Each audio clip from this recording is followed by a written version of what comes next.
రాజాసింగ్ గారి మహా శోభయాత్ర, world's biggest శోభయాత్ర అని మనందరికీ తెలుసు కాబట్టి ఇక్కడ రావడం జరిగింది. చూస్తూ ఉంటేనే మేము అక్కడ నుండి రావడమే మాకు ఆ వైబ్ గాలి అన్నది, ఆ వాసనకి మాకు అర్థమైంది ఏ విధంగా ఉండబోతుందని. ఇక్కడికి రాగానే నరాల్లో ఆ వెయిటింగ్, ఆ ఏమంటారంటే యాంగ్జైటీ ఎక్కువ ఉంది. ఎందుకంటే రాజా సింగ్ ఎప్పుడు మాట్లాడతాడని, ఆ మా మనిషి ఎలా వస్తాడని చెప్పి యాంగ్జైటీ అన్నది మాకు నరాల్లో ఉంది. అలాగే దానికి తోడు జై శ్రీరామ్ అన్న నినాదాన్ని ముందు మనం 2014 ముందు 2014కి ఇప్పుడు దాదాపు 2026 12 సంవత్సరాల నుండి మనం చూసుకుంటుంటే ఆ నినాదం అన్నది ముందు హిందూ టెర్రర్ అని ఒక ప్రభుత్వం అంటే, అదే నినాదం మన ఐడెంటిటీ అన్నది ఒక ప్రభుత్వం. ఏది మంచిదో ఏది చెడ్డదో ప్రజలు గమనించారు కాబట్టి అదే ప్రభుత్వం 3 సంవత్సరాలు 3 టర్మ్స్ కంటిన్యూ అవ్వడం అన్నది, అది కూడా ఇంత పెద్ద డెమోక్రటిక్ కంట్రీలో అంత ఈజీ కాదు. అట్లానే ఇంత పెద్ద డెమోక్రటిక్ కంట్రీలో ప్రతి ఒక్కరికి స్పీచ్ ఫండమెంటల్ రైట్ కాబట్టి మన ఢిల్లీలో గాని నూపూర్ శర్మ గాని వారు అన్నది కానీ ఏం తప్పు కాదు. అట్లనే ఎవరైతే హిందువుల కోసం గాని పనిచేస్తున్న ఇలాంటి కట్టర్ హిందూవాదులు ఎవరైతే ఉన్నారో మన రాజాసింగ్ లాంటి వారు, చాలా మంది ఎమ్మెల్యేలు మాకు కావాలి. ఇలాంటి మంచి ఎమ్మెల్యేని ఒక పార్టీ కోల్పోవడం అంటే, ప్రతి ఒక్క హిందూ సపోర్ట్ చేయాల్సిన పార్టీ కోల్పోవడం అన్నది చాలా బాధాకర విషయం. కాకపోయినా సరే ఆయన వెన్నుండి దన్నుండి మేము నిలబడతాం.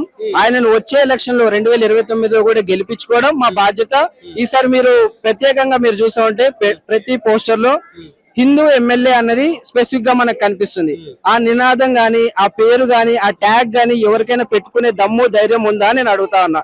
మేము ఈరోజు గర్వంగా చెప్పుకున్నాం, గర్వంగా ఫీల్ అవుతున్నాం. ఎందుకంటే అది కూడా మా తెలంగాణ భాగ్యనగర్ గడ్డ మీద ఒక ఎమ్మెల్యే మా తెలుగు వాడయ్యండి, ఎక్కడ వాడైనా సరే ఇక్కడోడే కాబట్టి మాకు సంబంధించిన వాడు కాబట్టి హిందూ ఎమ్మెల్యే అనే ట్యాగ్ పెట్టుకోవడం మేము చాలా గర్వంగా ఫీల్ అవుతున్నాం. ఈరోజు చూస్తా ఉంటుంటే రేవంత్ ఉద్దీన్ అని చెప్పి ఇంత పెద్ద డెమోక్రటిక్ గా ఒక ముఖ్యమంత్రి లెవెల్లో ఉండి ఒక రాష్ట్రాన్ని రిప్రజెంట్ చేస్తూ ఇలా టోపీలో పెట్టుకుంటా నేను రేవంత్ ఉద్దీన్ ని, ముస్లిం అంటే హిందువులు, ముస్లిం అంటే కాంగ్రెస్, కాంగ్రెస్ అంటే ముస్లింస్ అన్న ఎవరైతే ముఖ్యమంత్రి ఉన్నాడో ఏ విధంగా బయాస్ చూపిస్తున్నారు అన్నది ప్రజలందరూ గమనిస్తా ఉన్నారు. హిందువులకు ఎన్ని అక్రమాలు అవుతున్నాయో, ఎంత అన్యాయం అవుతుందో, ఎన్ని గుళ్ళ మీద అన్యాయంగా చేస్తున్నారో, మన ఆడబిడ్డలు లవ్ జిహాద్ పరంగా ఎన్ని చేస్తున్నారో, ఖమ్మం జిల్లా గాని, మహబూబాద్ ఉమ్మడి మహబూబాద్ గాని, నల్గొండ గాని, సూర్యాపేట గాని, మంచిర్యాల గాని ఈ జిల్లాలలో ఎంత ర్యాపిడ్ గా క్రిస్టియన్ కన్వర్ట్ మన తాండాలలో జరుగుతున్నా ప్రభుత్వం కళ్ళు మూసుకొని ఉంది. ఆ ప్రాంతాల్లో ఏ కమ్యూనిటీ వాళ్ళు ఎక్కువ ఉన్నారో అందరికీ తెలుసు. అలాగే అక్కడ ఏ ప్రభుత్వం ఉందో కూడా తెలుసు. మన తెలంగాణ మూమెంట్ లో కూడా ఎంత అక్రమంగా చేశారో కాంగ్రెస్ వాళ్ళు, అది కూడా తెలుసు. ఇలాంటివన్నీ చూసుకుంటా కూడా ఇంత అక్రమాల్లో కూడా ఇప్పుడు రాక్షస పాలన ఉన్నా సరే, హిందువుల వ్యతిరేక పాలన ఉన్నా సరే, ఈ రోజు ఇలాంటి నాయకుడు నిల్చున్నాడు కాబట్టి ఆయనకి నిలువెత్తు నిదర్శనంగా ఇంత సపోర్ట్ ఉందని మీరు కళ్ళరా చూస్తా ఉన్నారు. ఎన్ని మంది ఉన్నారు. యువత అన్నది, మహిళా శక్తి అన్నది ఎంత పవర్ఫుల్ దేశంలో ఎన్నోసార్లు రుజువు చేసి చూపించారు. అది రానున్న రోజుల్లో కూడా చూపిస్తారు. ధర్మరక్షణకు పోరాడాల్సిన బాధ్యత మా మీద ఉంది. రానున్న రోజులు మావి. ఇది గుర్తుపెట్టుకోవాలి ప్రభుత్వం. ఎందుకంటే హిందూ ఈ రోజు ఎవరైతే మా హిందూ ఎమ్మెల్యే, నేను ప్రౌడ్ గా చెప్తున్నా, హిందూ ఎమ్మెల్యే ఎవరైతే రాజాసింగ్ గారు ఉన్నారో ఈ రోజు ఆయన మీద అక్రమంగా చావుకి కొన్ని వార్నింగ్స్ ఇవ్వడం గానీ, కాల్ వార్నింగ్స్ ఇవ్వడం గానీ మేము దాన్ని భారీగా ఖండిస్తా ఉన్నాం. అంటే ఏదో మేము నేను పర్సనల్ గా ఏ పార్టీకి సపోర్ట్ చేయట్లేదు. కాకపోతే యాజ్ ఏ హిందూగా నేను చెప్తా ఉన్నా, మేము రాజా సింగ్ కి సపోర్ట్ చేస్తున్నాం. అలాగే ఇలాంటి నాయకులు మేము కాపాడుకోవాల్సిన బాధ్యత మా మీద ఉంది, ప్రభుత్వం మీద కూడా ఉంది. ఏమైనా చేయగలరా అంటే ఏం చెప్తారు? రాజా సింగ్ ని ఎవరైనా తాగగలరా?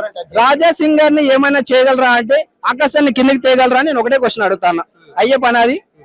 ఎందుకంటే ఇగో అవ్వని పనులు చెప్పడం సింపుల్. కాంగ్రెస్ అంటే తెలుసు కదా, ముస్లిం అంటే కాంగ్రెస్, కాంగ్రెస్ అంటే ముస్లిం, అంత క్లియర్ గా చెప్పిన పార్టీ.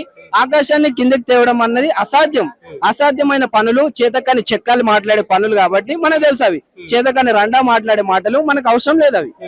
అంటే ఇప్పుడు నువ్వు ఇవన్నీ చెప్తున్నారు కదా, హిందువులందరూ ఏకమవుతున్నారు అన్నారు. హిందువులందరూ ఏకమైతా ఉంటే హిందూ టెంపుల్ మీద దాడులు ఎందుకు జరుగుతున్నాయి, హిందువుల మీద దాడులు ఎందుకు జరుగుతున్నాయి అనే క్వశ్చన్ కూడా బయటకు వస్తుంది కదా. హిందూ టెంపుల్ మీద అవుతున్న దాడులు ఇది కంప్లీట్ గా ఇంటెన్షనల్. మళ్ళీ ఇంకొకటి ఏంటంటే మతి స్థిమితం లేని వాళ్ళు దాడి చేస్తున్నారు. I'm coming to that point.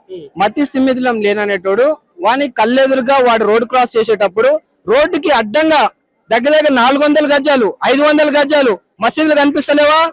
రోడ్డుకి అడ్డంగా ఉన్న పెద్ద సిలువ వేసుకొని ఇప్పుడు మా హిందూ ధర్మాన్ని కాపీ కొట్టిన గజ స్తంభాలు పెట్టుకున్న క్రిస్టియన్స్ చర్చలు కనిపిస్తలేవా?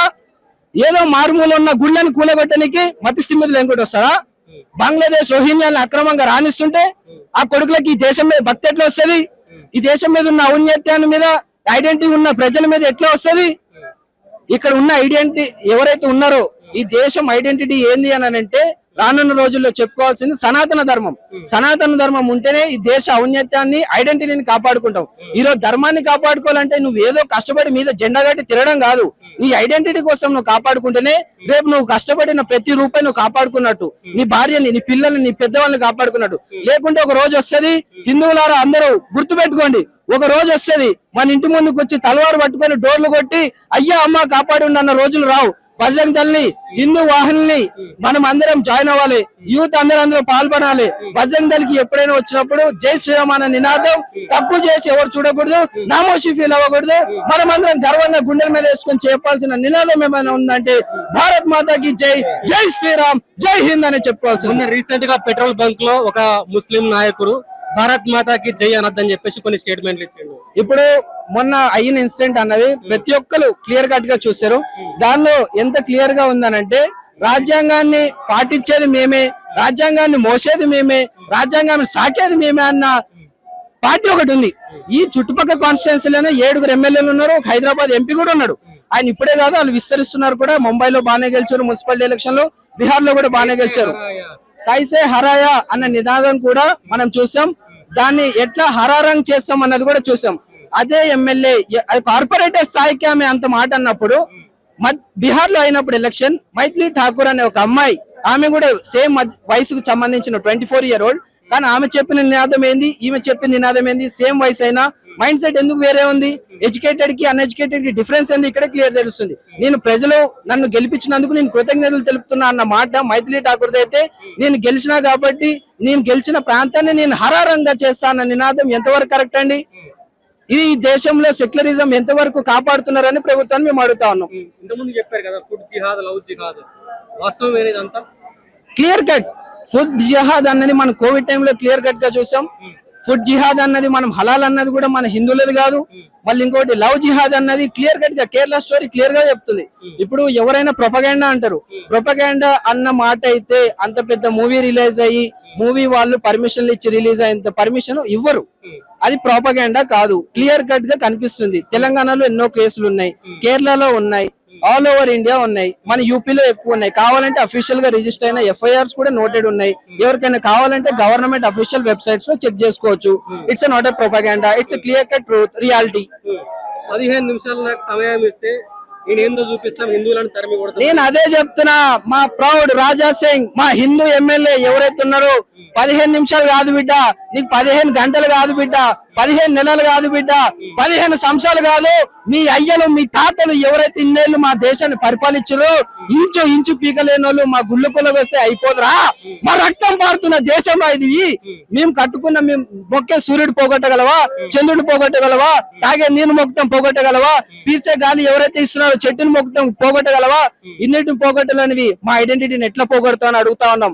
15 నిమిషాలు కాదు, మాకు 2 నిమిషాలు ఇవ్వండి, మేము ఏందో చూపిస్తామని నేను సవాల్ చేస్తున్నా. అసదుద్దీన్ ఓవైసీ గారు బుర్కా వేసుకున్నామని ఈ దేశానికి ప్రధానమంత్రి కాబోతుంది రానున్న రోజుల్లో అని ఒక స్టేట్మెంట్ ఇచ్చారు. A biggest comedy by a biggest comedian up to now I have heard. ఎందుకనంటే వాళ్ళ దానిలో కార్పొరేటర్లు కాదు, వాళ్ళ భార్యలను చక్కగా చూసే విధానం నేను చూస్తలే. ఒక మహిళని గౌరవించాలని చెప్పి వాళ్ళు ఎవరైతే పవిత్ర గ్రంథాన్ని బాధిస్తున్నారో, ఆ గ్రంథంలో చెప్తున్నట్టు నేను ఎక్కడ వినలే, చూడలే ఇప్పటిదాకా. అయితే ఎన్ని అక్రమం కేసులు, త్రిబుల్ తలాక్ ని ఎందుకు హటావ్ అని చెప్పి మన ప్రభుత్వం ఎందుకు చేసిందో అందరూ గమనించాలి. ఎందుకంటే త్రిబుల్ తలాక్ హటావ్ అయిన తర్వాత ఎన్ని మంది ముస్లిం మహిళలకి మనం అంటే ఆదుకున్నాం అన్నది క్లియర్ కట్ కనిపిస్తుంది. ఇక్కడే 3 మాటలతో తేల్చేస్తే ఒక ముస్లిం అమ్మాయికి దగ్గర 10 మంది పిల్లలతో నడి బజార్ లో వదిలేస్తే ఇక్కడే మర్యాద తెలిసిపోతుంది ఎంత ఇస్తుండ్రో. అలాంటి ఇంత comedy, such cheap comedy they are making. ఇంత కామెడీని తీసుకుపోయి మా ఒక రోజు నేను బుర్కా వేసుకున్న ఆమెని చూస్తా ఉంటే ఈ సిల్లీ క్లియర్ కట్ తెలుస్తుంది. ఓపెన్ యూనిఫామ్ సివిల్ కోడ్ అన్నది ప్రతి ఒక్క రాష్ట్రంలో అమలు అవ్వాల్సింది. రానున్న రోజులు ఇప్పుడు మనం చూసుకున్న ఫస్ట్ ఐ కంగ్రాచులేట్ ఉత్తరాఖండ్ ప్రభుత్వం. ఎందుకనంటే అక్కడ ఫస్ట్ UCC అదే యూనిఫామ్ సివిల్ కోడ్ అక్కడ అప్లై అయింది. దాంతో ఇప్పుడు గుజరాత్ లో రీసెంట్ గా అయింది. ఇది చాలా మంచి పరిణామం. ఎందుకంటే ఇప్పుడు చూసుకున్న ప్రభుత్వంలో అయితే అయ్యే పరిస్థితి లేదు. ఎందుకనంటే 4% రిజర్వేషన్ అన్నది అక్రమంగా ఇచ్చారు. BCE లో కలపడం అన్నది అక్రమం. ఎందుకంటే మన బండి సంజయ్ గారు చెప్పినట్టు BCE లో కలిపితే బీసీలకు అన్యాయం అవుతుంది. బీసీలో ఉన్న రజాకర్ అయినా, కాపోడైనా, సాకలోడైనా, మంగళోడైనా ఎవరికైనా సరే కులాల వారిగా వాడిపోయినా బీసీ రిజర్వేషన్ ఒక పర్టికులర్ ఏరియా వస్తే ఆ పర్టికులర్ ఏరియా ముస్లిం ఉంటే ఆయన కంటెస్ట్ చేస్తాడు. ఆబ్వియస్లీ ఆ ముస్లిం కాబట్టి ముస్లిం వాళ్ళు ఓటేస్తారు. హిందువులు అన్నారు అక్కడ నాదాన్ అయిపోతారు. ఈ సింపుల్. తెలంగాణ హిందూ రాష్ట్రంగా తయారయ్యే సమయం ఆసన్నమైందంటారా? It's very urgent needed. చాలా అవసరం ఇప్పుడు. ఎందుకనంటే రాష్ట్రం హిందూ రాష్ట్రం అవ్వాల్సిన రోజులు తొందరగానే కనిపిస్తా ఉన్నాయి. 2029 యా అవుతుంది. ఏ రకంగా అనంటే ఇప్పుడు మన తెలంగాణ సెక్యులర్ స్టేట్, తెలంగాణనే కాదు దేశం మొత్తం సెక్యులర్ స్టేట్. దేశం మొత్తం సెక్యులర్. ఎంత సెక్యులర్ భావజాలం ఉన్నా రానున్న రోజుల్లో 2029లో మనకి క్లియర్ కట్ తెలిసిపోతుంది. మా పార్టీ ఏదైతే ఉందో పేరెందుకు, మా పార్టీ ఏదైతే ఉందో ఆ పార్టీ ప్రభుత్వం ఇక్కడ ఏర్పడుతుంది. దాని తర్వాత ఇది హిందూమయం అవ్వబోతుంది, చెప్పక్కర్లేదు. ఎందుకనంటే ఆల్రెడీ మా మోహన్ భగత్ సింగ్ RSS చీఫ్ ఎవరైతే ఉన్నారో ఆయన ఆల్రెడీ ప్రకటించాడు. దీనికి పర్టికులర్ గా మళ్ళీ ట్యాక్స్ ఇవ్వక్కర్లేదు. అందరికీ జై శ్రీరామ్. మనం ఇక్కడ జూపేటలో ఉన్నాం, రాజశేఖర్ ర్యాలీకి వచ్చినాం. ఆసారి అయితే 1,00,000 మంది వచ్చిర్రు, ఈసారి 2 లక్షల మంది. చంపేస్తామని బెదిరింపులు అన్న లీడర్ కాదన్న, ఎవరు చెప్పిర్రు ముంగటి రావాలి ముంగటి చంపేస్తామని చెప్తే స్పాట్ లో వేసేసాం. అక్కడనే మా రాజశేఖర్ గారికి చెప్తే స్పాట్ లో వేసేసాం. ఆడే అంటే లీడర్లు రాసిచ్చింది అంతే. ఆయన పేరు రాయమని, పేరు ఎక్కడ పేరు రాయమని ఏం చేస్తాం, నరికేస్తాం. ఎట్లా అది ఏమంటారు కుమరం భీంలా చంపేసుడు గొర్రెలేసుకొని అట్లా చంపేసాం. ఆయనకైతే అట్లా వేసి రాసి లెటర్ రాయాలన్నా ముఖం మీద రాయాలి. లెటర్ వెంకట రాయాలి, ముఖం మీద చెప్పాలి ఇట్లా చంపేసా అని. సనాతన ధర్మం సనాతన ధర్మం అంటే అందరు కలిసి ఉండాలి. అందరు కలిసి హిందూ రక్తం ఉంటది. ఆ ముల్లా తెలుసు, ముల్లా ఏందో తెలుసు ముల్లా ఏందో అని ఆ ముళ్ళలకు పక్కన పడేయాలి. ఈ దేశం పక్క మనకి హిందూ రాష్ట్రం చెప్పాలి. 57 ఇస్లాం దేశాలు ఉన్నాయి, 57 మన ఒకటి భారతదేశం ఇది ఇండియా. ఈసారి అయితే శోభయాత్ర 2 లక్షల మందితో జరుగుతుంది. 2 లక్షల మంది.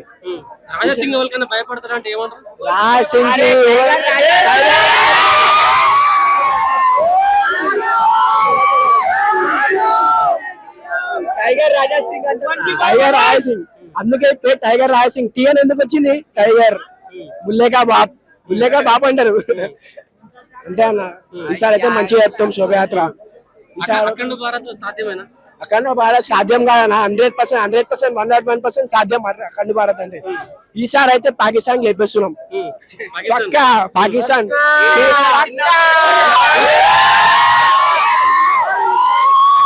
న్యూక్లియర్ బాంబ్ తెలిసి సీరియస్ పోతాయి. న్యూక్లియర్ బాంబ్ చూసినామన్న. ఈసారి నేను దురేద సినిమా కానీ తెలుసు దురేద సినిమా ఎట్లా చంపేశారన్నా ఆయనకి. అట్లా చంపేశాం ఆయనకి.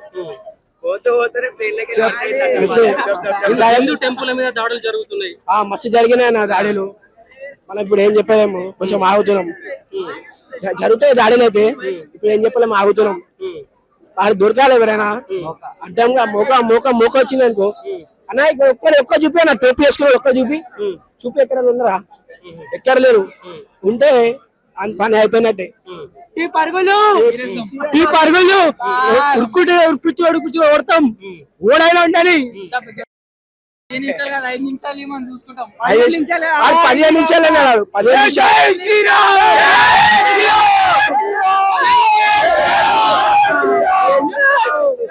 15 నిమిషాల ఆడెవరు అంటే ఎంఐఎం ఓఎస్సి ఆడు 15 నిమిషాలు చంపాడు. 15 రాజా ఏమన్నాడు? 15 రోజులు కాదు, 15 నెలలు, 15 నెలలు కాదు, 15 సంవత్సరం. ఆడు 15 జన్మలు ఎత్తినా చంపాడు. మాకు మా సంఖ్య అంత ఉంది, హిందూ సంఖ్య. హిందువులను ఏం చేయలేరు కదా, చేస్తాం. మూక దొరికినప్పుడు చేస్తాం. హిందువులను ఏం చేయలేరు కదా, ఏం చేయలేరన్నా. ఇప్పుడు అక్కడ మసీద్ ఉంది, ఆపేసిన దానికి వైట్ పరద వేసేసినారు. ఏం చేయలేరు అన్న వాళ్ళు. ముంగట ఉంది ముంగటే మసీద్. ఒక్క దుర్ఘటన చూపాను. జై శ్రీరామ్. ఈసారి శోభయాత్ర అయితే 2 లక్షల మందితో జరుగుతుంది అంతే మాట. జై శ్రీరామ్. అందరికి రామనవమి శుభాకాంక్షలు. ఎవ్రీ ఇయర్ లాగే ఈసారి కూడా భారీ ఎత్తున రాజాసింగ్ గారు ఊరేగింపు పెద్ద ఊరేగింపుగా అరేంజ్మెంట్ చేశారు.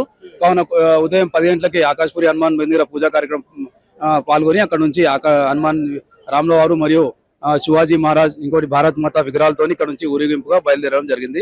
ఇప్పుడు కావున ఇంకా కొద్దిసేపట్లో మన మంగళ చౌరస్తా దగ్గరికి కూడా ఇక్కడికి రాజాసింగ్ గారు ఇక్కడ స్పీచ్ చేయడం జరుగుతుంది. ఇక్కడ బేగం బజార్ లో ఛత్రిలో, ఎందుకంటే హిందూ రాష్ట్రంలో మన భారత్ మాతాకి జై అని ఇంకోటి విధానం. ఇంకోటి ఇక్కడ రాజాసింగ్ గారు కొన్ని సంవత్సరాల నుంచి మన హిందూయిజం ని కాపాడుకుంటా రామనవమి హైదరాబాద్ సికింద్రాబాద్ లో కానివ్వండి, ముంబైలో కూడా ఇంత పెద్ద రామనవమి ఉత్సవాలు ఇక్కడ హైదరాబాద్ భాగ్యనగర్ లోనే అవుతుంది. ఈ రోజు ఉదయం కూడా గోల్కొండ జగదాంబ ఇప్పుడు హిందువులందరినీ ఏకం చేయడానికి రాజాసింగ్ ఎంతో కృషి చేస్తున్నాడు. అసలు రాజాసింగ్ ని చంపేస్తాం అదే ఇదని కూడా కొన్ని లేఖలు విడుదలవుతున్నాయి. ఇంతమంది చంపేసిన ఈ వార్నింగ్ గత 8 సంవత్సరాల నుంచి వార్నింగ్ ఇస్తూనే ఉన్నారు. ఆయన ఎంబడి ప్రతి సంవత్సరం వార్నింగ్ ఇస్తూనే ఉంటారు. ఆయన ఎంబడి రాముల వారు ఉన్నారు, లక్ష్మణ్ గారు ఉన్నారు, బజరంగ్ బలి, ఆకాశపురి హనుమంతుడు కూడా ఆయన ఎంబడి ఉన్నారు. ఎలాంటి ఆయన ఎంబడి మీరు చూస్తున్నారు, మొత్తం ప్రపంచం అంతా ఇక్కడనే ఈ రాముల వారి ఊరేగింపులో ఉన్నారు. హైదరాబాద్ సికింద్రాబాద్ నుంచి భయపడతారా? ఇటువంటి బెదిరింపులకు రాజాసింగ్ గారు భయపడతారా? మీరే చూడొచ్చు, ఓపెన్ టాప్ మీదనే నిలబడి ఉన్నారు లక్షలాది మంది. ఇక్కడ చూడొచ్చు మొత్తం బేగం బజార్, పురాణా పోల్, మంగళాట్ నుంచి చాలా మంది భక్తులు లక్షలాది మంది ఉన్నారు. భయపడకుండానే ఇక్కడ బాంబ్ బ్లాస్ట్ అన్నారు, చంపేస్తున్నారు, ఇక్కడ షూట్ చేస్తున్నారు. కానీ ఇక్కడ అలాంటి ఏవి జరగవు. పోలీస్ బందోబస్తు కూడా ఉంది. రాజాసింగ్ గారికి ఇక్కడ ఉన్న రాముల వారు భక్తులందరూ ఆయన వెంబడి ఉండి, మేము ఇక్కడ గోల్కొండ, టోలుచౌకి, నాన్నగారు, మైదీపట్నం నుంచి కూడా మేము భారతీయ జనతా పార్టీ కూడా ఆయనకి సహకరిస్తాం. కూడా కార్యకర్తలు పెద్ద ఎత్తున జమ అవ్వడం జరిగింది. హిందువులందరూ ఏకమయ్యారా అంటే ఏం చెప్తారు? రాముల వారు అయోధ్యలో రాముల వారు మందిరం నిర్మాణం అయింది. తర్వాత ఇక్కడ హైదరాబాద్ లో రాజాసింగ్ గారి ఊరేగింపు రాముల వారి ఆశీస్సులతోని పెద్ద ఎత్తున హిందువులు ఎప్పటి నుంచో రాజాసింగ్ ఎంబడే ఉన్నారు. హిందువులు ఏకమయ్యిర్రా, అందరు ఒకటే అయ్యిర్రా అంటే ఏం చెప్తారు? ఏకంగానే ఉన్నాం అందరం. భారత్ మాతాకి జై, జై శ్రీరామ్, శ్రీరామ్. మీరు చూస్తున్నారు ఎన్ని బెదిరింపులు వచ్చినా రామనవమి గత సంవత్సరం కన్నా ఈ సంవత్సరం పెద్ద ఎత్తున రాజాసింగ్ గారు నిర్వహించారు. హిందువులందరూ ఏకంగా ఉంటే హిందువుల టెంపుల్ పైన ఎందుకు దాడులు జరుగుతున్నాయి అనే క్వశ్చన్ బయటకు వస్తుంది. కొన్ని దేవాలయంలో అలాంటి సంఘటన జరిగినది, వాళ్ళని అరెస్ట్ కూడా చేయడం జరిగింది. ఎందుకు జరుగుతున్నాయి అంటే ఏంటంటే కొన్ని స్థానాల్లో ఒక లోకల్ గా ఉన్న ముస్లిం మరియు హిందూ ఏరియాలో ఆ గుడి ఎవరు లేకున్న సమయంలో అక్కడ కొంచెం ఆ టెంపుల్ కొంచెం డిస్టర్బెన్స్ అయ్యింది. దాని తర్వాత వాళ్ళని అరెస్ట్ చేయడం జరిగింది. దాంతో వాళ్ళు పిచ్చోళ్ళు మెంటల్లీగా హిందువుల టెంపుల్ మీద దాడి జరిగితే వాళ్ళకు మతి స్థిమితం లేదని చెప్పేసి ఎందుకు అంటున్నారు? అదేంటంటే ఆ వ్యక్తిని పట్టుకున్నాక తర్వాత ఈ మనిషికి ఫిజికల్ మతి లేదు, ఫిజికల్ గా హ్యాండిక్యాప్ ఉన్నాడు, ఫిజికల్ గా మెంటల్ గా ఉన్నాడు అని డిక్లేర్ చేయడం జరుగుతుంది. అదే మనిషి పట్టుకోకపోతే ఎవరో అని తెలియదు వ్యక్తి, మేము సర్చ్ లోనే పట్టుకుంటాం అంటుండే. పట్టుకున్న తర్వాత ఇక గవర్నమెంట్ తర్వాత వేరే పార్టీలు కూడా సపోర్ట్. కానీ ఇక్కడ కాంగ్రెస్ పార్టీ రూల్ లో ఉంది, ఎలాంటి కమ్యూనల్ కూడా కావద్దు హైదరాబాద్ సికింద్రాబాద్ లో అని ఆ కేసుని దబాయించేస్తున్నారు అంతే. గతంలో ముఖ్యమంత్రి గారు చెప్పారు కదా, కాంగ్రెస్ అంటే ముస్లిం అంటే కాంగ్రెస్ అని చాలా సార్లు చెప్పారు కదా. కాంగ్రెస్ అంటే ముస్లిం అంటే కాంగ్రెస్ అన్నారు. అలాగే ఎంఐఎం పార్టీ కూడా కాంగ్రెస్ తో కలిసి ఈ ఫెస్టివల్ అని కొంత ఆపాలని, అలాగే వచ్చే జిఎస్ఎంసీలో కూడా ఈ కొన్ని డివిజన్ వైజ్ గా డివైడ్ చేయడము, హిందూ ఓటు డివైడ్ చేయడం, ముస్లిం ఓటు డివైడ్ చేయడము, అలా శక్తిని పెంచుకోవాలని చూస్తున్నారు.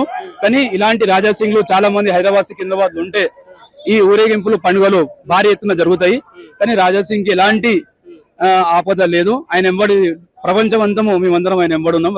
రాముల వారి భక్తులందరూ ఆయన ఎంబడి ఉన్నాం. గతంలో 15 నిమిషాలు సమయం మాకు ఇస్తే హిందువులందరినీ ఉరికించుకుంటా కొడతామని ఎంఐఎం నాయకులు అన్నారు. సో దానికి హిందువులు స్వాగతిస్తున్నారు ఆ విషయాన్ని. 15 నిమిషాలు కాదు 10 నిమిషాలు అని చెప్పేసి కూడా రాజాసింగ్ గారు మొన్న స్పీచ్ లో వేయడం జరిగింది. కొన్ని బీహార్ లో కానీ మహారాష్ట్రలో కానీ 10 నిమిషాలు, మీరు 15 నిమిషాలు అన్నారు, నేను 15 గాను అర్ధ గంట ఇస్తా, గంట టైం కూడా ఇస్తా, రండి మేము ఫేస్ టు ఫేస్ చూసుకుందామని రాజాసింగ్ గారు కూడా సవాల్ విసరడం జరిగింది. భయపడి ఉంటే ఇంతమంది జనం ప్రపంచం పొద్దున 10 గంటల నుంచి ఇప్పుడు టైం సాయంత్రం 4 అవుతుంది. ఆయన స్పీచ్ గురించి, ఆయన ఊరేగింపు గురించి చాలా మంది వెయిట్ చేస్తున్నారు. రానున్న రోజుల్లో బూర్కా వేసుకున్న ఆమెనే ఈ దేశానికి ప్రధానమంత్రి అవుతుందని చెప్పేసి అసదుద్దీన్ ఓవైసీ కొన్ని వ్యాఖ్యలు చేశాడు. ఆయన కళల్లో ఊహిస్తున్నారు అలాగా. కానీ అది నెక్స్ట్ ప్రధానమంత్రి నరేంద్ర మోదీ గారే, దాని తర్వాత మళ్ళీ ఆది యోగి అవుతారు, దాని తర్వాత అమిత్ షా గారు ఒకవేళ పెద్ద సీనియర్ నాయకులు అవుతారు. కానీ లేదు, అది వాళ్ళు హైదరాబాద్ లోనే మేయర్, డిప్యూటీ మేయర్ సీట్ వరకే. ఇంకోటి 7 ఎమ్మెల్యే సీట్లే. హైదరాబాద్ లో వాళ్ళు 8 ఎమ్మెల్యే సీట్లు గెలవలేరు. 7 సీట్లు వాళ్ళు 7 సీట్ల వరకే ఎంఐఎం గెలవగలుగుతుంది. ఇంకోటి ఏదో డిప్యూటీ మేయర్ వరకే అలా ఛాన్స్. ప్రధానమంత్రి చాలా ముఖ్యం. డిప్యూటీ సీఎం కూడా అయ్యే అవకాశం కూడా లేదు వాళ్ళకి. అలా ఏం చెప్తారు శోభయాత్ర గురించి? శోభయాత్ర ఏమన్నా ప్రతిసారి లాగా ఈసారి శోభయాత్ర చాలా మంచిగా వెళ్తుంది. మార్నింగ్ 10 o'clock నుంచి ఇప్పటిదాకా ఇంతగానో పబ్లిక్ వచ్చిన ఇంతగానో అందరూ వచ్చినట్టే చాలా మంచి కోసం వచ్చింది. మీరు చెప్పినట్టు హిందువులు భయపడేది ఉంటే ఎవరు ఇక్కడ రారు. అయినా కానీ రాజాబాయి జుడిస్ కోసం ఇంతమంది మనకి లెటర్లు వచ్చినాయి, వార్నింగ్ వచ్చినాయి, ఇలా అయితే అని. కానీ ఏం కాదు, ఇదే క్రౌడ్ మార్నింగ్ నుంచి మళ్ళీ ఈవినింగ్ 11 దాకా ఈ క్రౌడ్ ఉంటది. రాజాబాయి అంటే మాకు ఒక అభిమానం.